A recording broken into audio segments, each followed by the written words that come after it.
As many of you are no doubt aware, Tim Pool was on fire on the Joe Rogan podcast recently in his discussion with Twitter CEO Jack Dorsey and Vijay Gadde, who serves as the global lead for legal policy and trust and safety at Twitter. Tim crushed it several times, articulating perfectly why there's clearly a left-wing bias in the content moderation policies of Twitter that disproportionately target conservatives. He asked very tough and direct questions and received predictably weak and, at times, pure boilerplate replies delivered in a robotic fashion. I won't include clips to the discussion as they may trigger some content ID claims on YouTube if I do so, but there were several times throughout the discussion where Vijay and Jack were completely stumped by Tim. Much of the defense the Twitter representatives offered for their position in banning people was around their interpretation of context, the context of a person's words on the platform. Obviously, we can all agree that targeted harassment is not something to tolerate on social media platforms, but the issue is, from what I gathered from this discussion, is Twitter's interpretation of context. It's a subjective judgment of what they believe to be a user's intent, which can easily hold a political bias if they ascribe an intent to a person's words. One clear area of bias that Tim mentioned was the subject of dead naming, using a transgender person's original name prior to their transition. This is something Twitter will ban people for. That is a clearly leftist ideological position, which most conservatives and people on the right do not agree with. Jack Dorsey has clearly stated in the past on CNN that Twitter is more left-leaning. We need to constantly show that we are not adding our own bias, which I fully admit is more left-leaning. As I listened to the conversation on the Joe Rogan podcast, there were moments, especially around the 19-minute mark, where I just felt like Twitter genuinely believes that they can treat users like children, giving them a timeout. Vijay says, "We want people to learn. We want people to understand what they did wrong and give them an opportunity to not do it again." Listen to this finger-wagging crap. And it's a big thing to kick someone off the platform, and I take that very, very seriously. So I want to make sure that when someone violates our rules, that they understand what happened and they're given an opportunity to get back on the platform and change their behavior. This is so nannying Twitter, the bloody holier-than-thou morality police. Thank God I'm off that platform. Just go to Gab. We don't need Twitter anymore. You don't have to deal with any of this bullshit on Gab. Twitter is a joke. She goes on to say, so in many of these cases, what happens is, we will force someone to acknowledge that their tweet violated our rules, force them to delete that tweet before they can get back on the platform, and in many cases, if they do it again, we give them a timeout. Oh yeah, place them on the naughty step, do you? Which is like 7 days. And we say, look, you done it again, it's a temporary suspension. Then Joe makes a joke. He says, time out, you're a mom. She replies, I'm totally a mom, exactly. This is the problem with these platforms. They're treating their user base like infants and trying to alter their behavior with warnings and suspensions. Given that people can be banned from the platform for hate speech, which is not illegal, and it's actually protected speech under the First Amendment, this company has far too much power over online discourse, especially when you consider that they, along with a handful of other social networks, basically have a monopoly over the online public square. They're banning people for triggering rules that are based upon left-wing political and ideological concepts. Again, threats of violence should not be tolerated. I get that.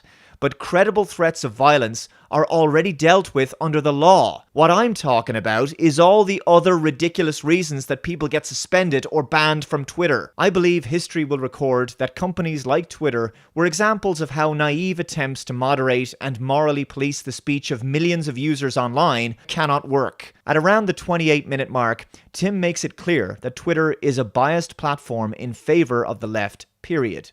He goes on to say, conservatives do not agree with you on the definition of misgendering.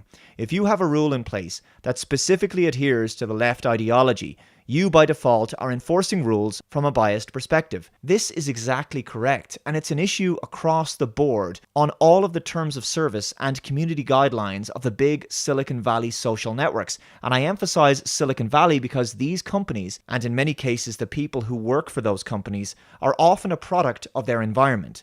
I'm specifically talking about the left-wing bubble of California. At the 30-minute mark, they begin discussing the banning of Alex Jones. Vidya presents 3 examples of what they deem to be violations of the rules by Jones. The third being his altercation with Oliver Darcy, which didn't originally take place on Twitter, it took place on Periscope and was posted onto Twitter from there.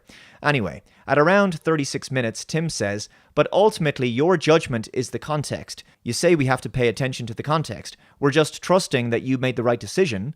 Exactly. To which Vidya replies, "Well, I'm giving you as much facts as I can give you here, and I think that this is the real hard part of content moderation at scale on global platforms. It's not easy." Yeah, so this is a cop-out of an answer. The truth is, the moderation itself has a bias to it. That's clear from the overwhelming number of conservative accounts that fall afoul of the rules when compared to the people on the left. Twitter needs to be treated as a publisher and not a platform, because it's clear that editorializing is going on here. At 39 minutes, the following back and forth takes place between Vidya and Tim. Tim says, "So your platform restricts speech?" She replies, "Our platform promotes speech unless people violate our rules." Tim responds, "In a specific direction." Then Vidya says, "In any direction." Tim then says, "But the guy who calls for death gets a suspension. The guy who insinuates that gets a permanent ban." Vidya replies, "But Tim, you're misinterpreting what I'm saying, and I feel like you're doing it deliberately. It's not about one particular thing. It's about a pattern and practice of violating our rules. Except, I might add, that these rules appear to be broadly defined and selectively enforced." Anyway, Tim then says, "And you have a pattern and practice of banning only one faction of people." Quillette recently published an article where they looked at 22 high-profile bannings from 2015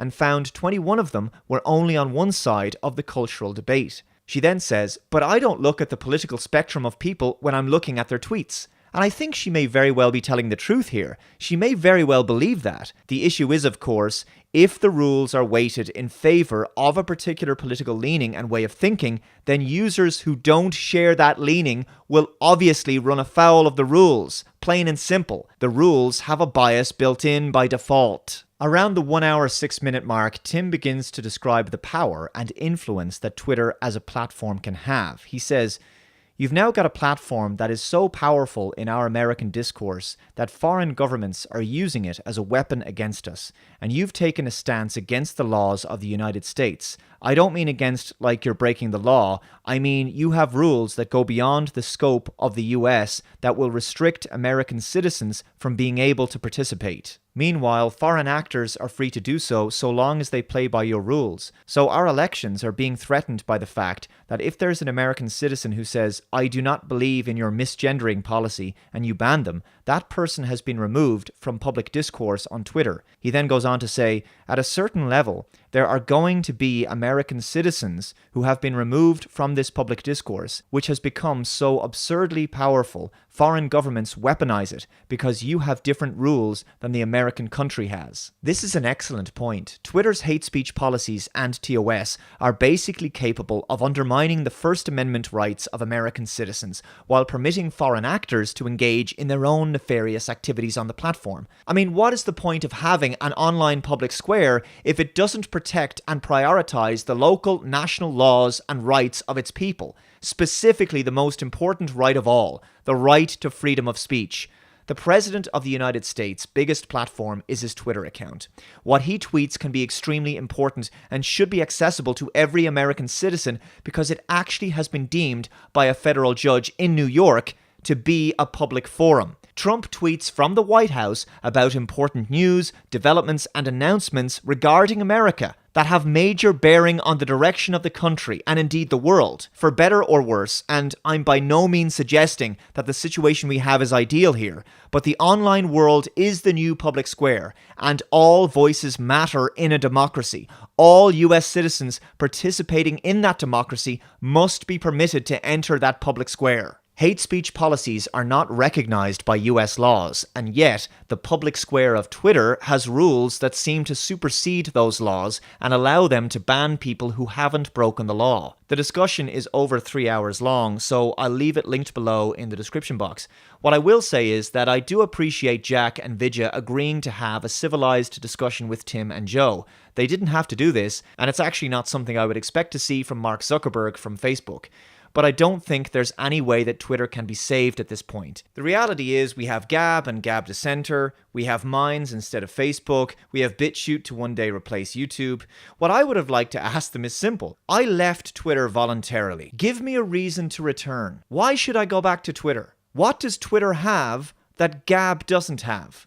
Gab is everything Twitter is and more. It has all of Twitter's strengths and none of its weaknesses. Okay, Twitter has much more users, but it's hemorrhaging users, it's not growing, and Gab is the platform that's growing exponentially. You're telling me all about these draconian policies you have that ban people for hate speech and nonsense, but why should I go back? What's over there that's worth my time? Nothing. Everything that was good about Twitter that I liked, I'm getting on Gab. All the things I didn't like about Twitter are not on Gab. Gab is a free speech platform. Twitter is not. End of discussion.